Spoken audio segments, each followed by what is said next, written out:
Salut tout le monde, c'est E-Tech et aujourd'hui on va parler de l'iPhone 8.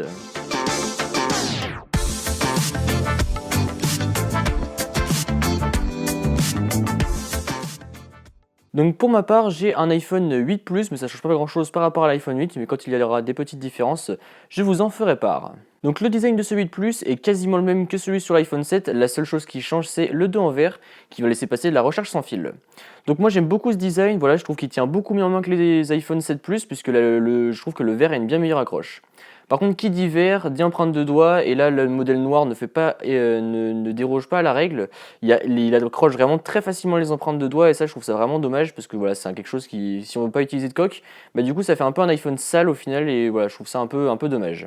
Par contre sur la version blanche, eh bien là les traces de doigts sont beaucoup moins présentes, c'est valable aussi pour la version dorée, mais voilà on voit beaucoup moins les traces de doigts, et donc ça c'est plutôt un bon point. Sinon, on retrouve toujours le double capteur photo à l'arrière qui, en plus du mode portrait qui a été apporté l'année dernière, va apporter le mode éclairage de portrait.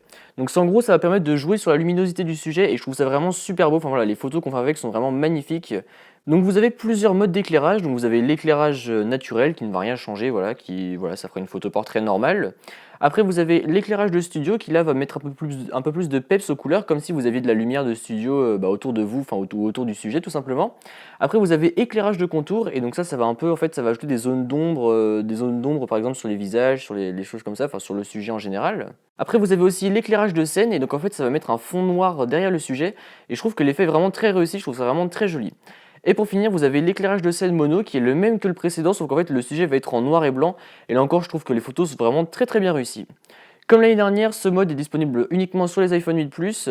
Et encore une fois, comme l'année dernière, le mode est en bêta, donc ça c'est un petit peu dommage. Bon, ça change pas grand chose, hein, les photos sont quand même très réussies. Mais voilà, du coup, c'est à cause de ça que des fois les photos sont un petit peu pas mal faites, mais qu'il y a des zones par exemple qui sont pas très bien floutées, ou notamment sur les zones d'éclairage avec le fond noir derrière, il y a des petites zones encore de lumière, etc. Donc c'est normal, voilà, c'est à cause du fait que ça soit en bêta, mais je vous dis, c'est vraiment très rare que les photos foirent, et voilà, globalement, c'est vraiment de très bonne qualité, et les effets sont vraiment bluffants. Côté vidéo, là encore, peu de changements, la seule chose qui fait son apparition, c'est le 60 fps en 4K. Après, pour le reste, voilà, les vidéos sont toujours très bien faites, sont toujours bien stabilisées, voilà, pour moi, c'est l'iPhone qui fait les meilleures vidéos sur smartphone, puisque voilà, je les trouve très bien stabilisées. Même si Samsung a fait des progrès avec son dernier Note 8, voilà, les vidéos étaient vraiment très bien stabilisées, je trouve que pour moi, c'est l'iPhone qui fait les meilleures vidéos. D'ailleurs, vous pouvez juger par vous-même, car depuis que j'ai l'iPhone 8 Plus, eh bien, c'est avec lui que je filme toutes mes vidéos, donc voilà, après, vous pouvez juger de la qualité par vous-même.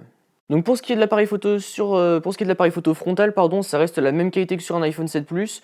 Donc là, c'est pas dérangeant puisque les photos étaient déjà bonnes, mais je regrette quand même qu'il n'y ait pas eu d'amélioration. Voilà, alors quand on voit sur sur le 10, pardon, toutes les nouveautés qui ont été apportées, bah, j'ai vraiment hâte d'avoir le 10 pour pouvoir voir justement ces différences, pouvoir faire ces flous en selfie, etc. Enfin, vraiment hâte de voir ce que ça va donner.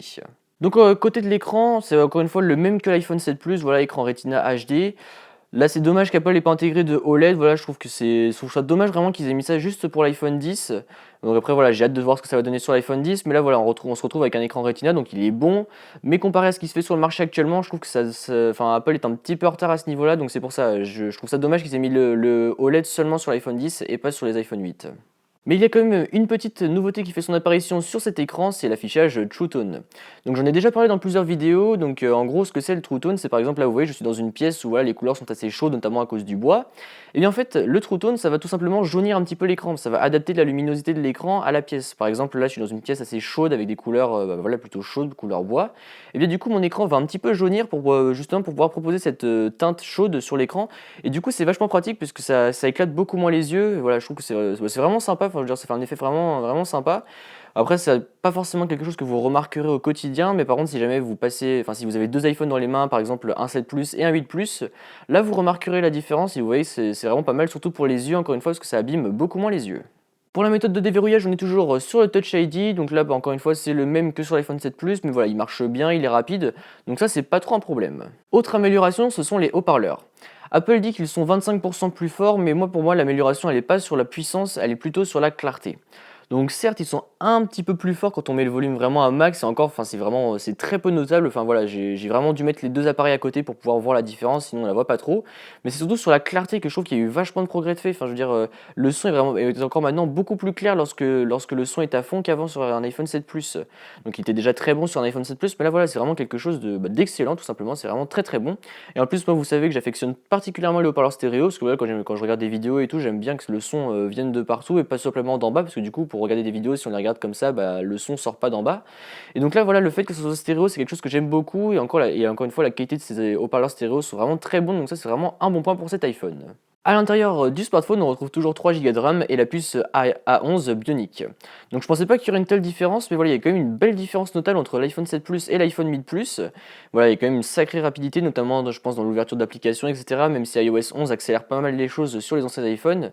Et bien voilà, je trouve qu'il est vraiment très très rapide et voilà, on en prend plein la tronche. Enfin, je veux dire, c'est vraiment tout est super rapide. J'ai jamais eu de lag, que ce soit sur un gros jeu, sur plein d'applications qui tournent en même temps, sur les traitements de vidéos, voilà, etc. J'ai vraiment eu jamais aucun problème. Donc ça, c'est vraiment un super point. Voilà, après, voilà, les iPhones ont toujours été puissants, donc celui-ci ne déroge pas à la règle non plus. Côté batterie, Apple dit que c'est la même que sur un iPhone 7 Plus, et donc là je suis pas trop d'accord avec eux, mais dans le bon sens.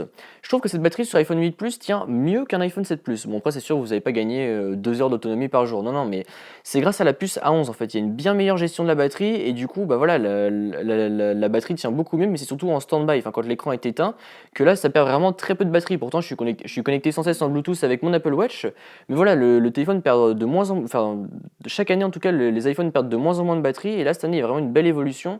Donc ça c'est vraiment un bon point. Bon après c'est sûr que ça n'arrivera toujours pas c'est toujours pas équivalent par exemple je pense au OnePlus 5 qui était très très endurant. Donc voilà il y a vraiment de beaux progrès et je tiens facilement la journée avec cet iPhone alors que pourtant j'ai une utilisation quand même intensive de mon iPhone. Et encore une fois je suis connecté de manière permanente en Bluetooth avec ma montre. Et donc qui dit batterie dit rechargement, et donc j'en ai parlé tout à l'heure, donc le dos en vert laisse passer la recharge sans fil, donc ça c'est une nouvelle méthode de rechargement, mais vous avez aussi la recharge sans fil qui est intégrée à ces nouveaux iPhones. Sauf que là, point noir, Apple dans ses boîtes fournit toujours le chargeur de base, donc avec le câble Lightning vers USB 3.0 ainsi que le chargeur mural, il me semble que c'est du 8 watts il me semble. Et du coup, bah, on n'a pas la charge, là, on n'a pas la charge rapide avec ça. Pour avoir la charge rapide, il faut acheter une prise secteur Apple USB-C vers Lightning, enfin USB-C, et après ensuite acheter un câble Lightning vers USB-C. Et donc le tout vous reviendra à 80 €, donc c'est juste énorme pour un chargeur. Enfin voilà, je trouve ça vraiment abusé qu'Apple n'ait pas mis ça dans la boîte. Mais du coup, j'ai une petite technique pour vous. Si jamais vous possédez l'un des derniers MacBook avec la Touch Bar et l'écran Retina, vous pouvez simplement acheter l'écran Lightning vers USB-C et recharger votre iPhone avec le chargeur de votre Mac, qui est normalement un chargeur USB-C si vous avez les derniers Mac. Et donc grâce à cette méthode, eh bien, vous bénéficierez de la recharge sans fil. Et voilà, pas besoin de dépenser 80 €. Il faudra quand même débourser 20 € de câble, mais voilà, là, les 80 € avec le chargeur mural plus le câble, je trouve ça vraiment abusé. Conclusion de cet iPhone, voilà, c'est une belle amélioration de l'iPhone 7 Plus. Après, est-ce que je vous le recommande? Tout va dépendre de vous. Si jamais vous avez un iPhone 6S et que vous voulez changer et que vous avez le budget, eh bien orientez-vous vers un iPhone 8 Plus. Ça, c'est si jamais vous, par exemple, vous voulez pas investir dans un iPhone 10 que vous le trouvez vraiment trop cher mais que vous avez le budget pour un iPhone 8 Plus, investissez dans un iPhone 8 Plus.